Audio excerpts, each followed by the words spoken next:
Hello and welcome to morning tea number 2. I decided to do a second one on the 25th of January in 2017 because,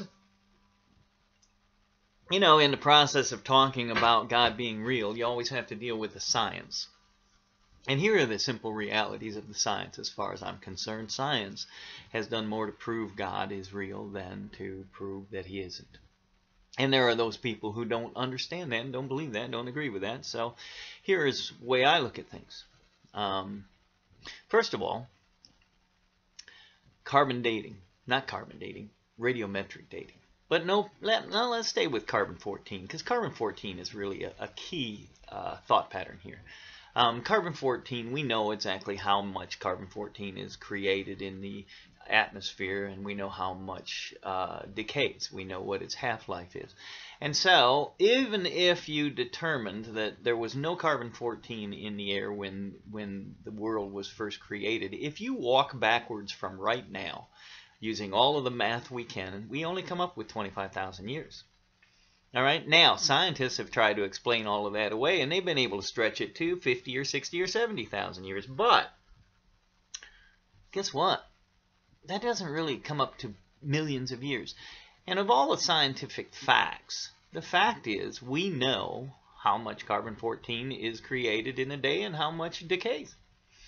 And there's simply, that is a scientific fact that tells us that, now maybe that's not a true fact. Maybe that's somehow a false fact.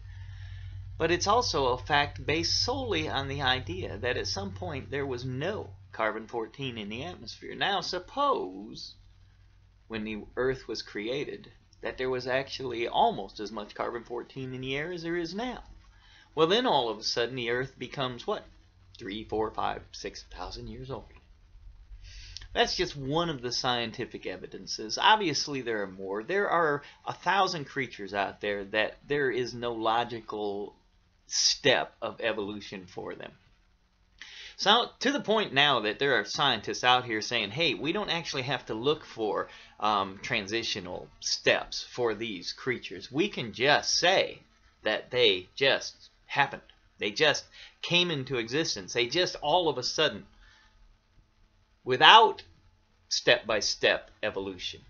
Contrary to what Darwin said, there are now scientists out here who, in a desperate effort to prove evolution could happen, the way they say and the way Darwin say, they have simply decided to say we can just do away with the idea of transitional steps in evolution.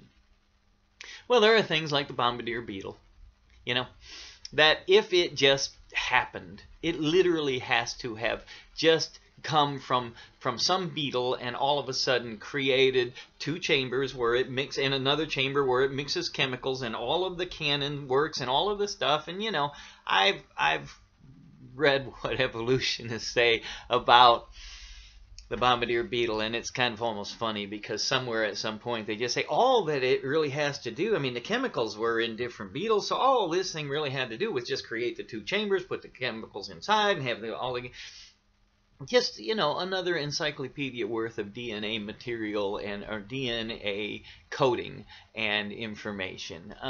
I've always thought the trapeze act of the monarch butterfly is fascinating. The point is there are 1,000 creatures in the world that have no steps of evolution, have no logical way they evolved.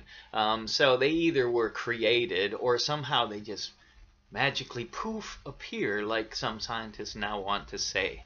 God and Jesus are real, all right? And God is real, and creation is a creation. The time will come when the Lord will finish proving that. But until then, for people to say that science has showed that this could come about without God, it hasn't. The imagination of man has showed that this could come about without God. It has created things like the Big Bang and evolution and all of this stuff and then tried to link it all together. But in the end, come on. We know.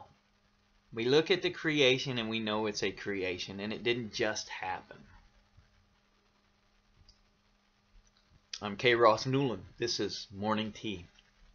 And I pray that somewhere along the line you'll actually take the time to look at the scientific evidence that creationists use, because they are the same properly educated scientists.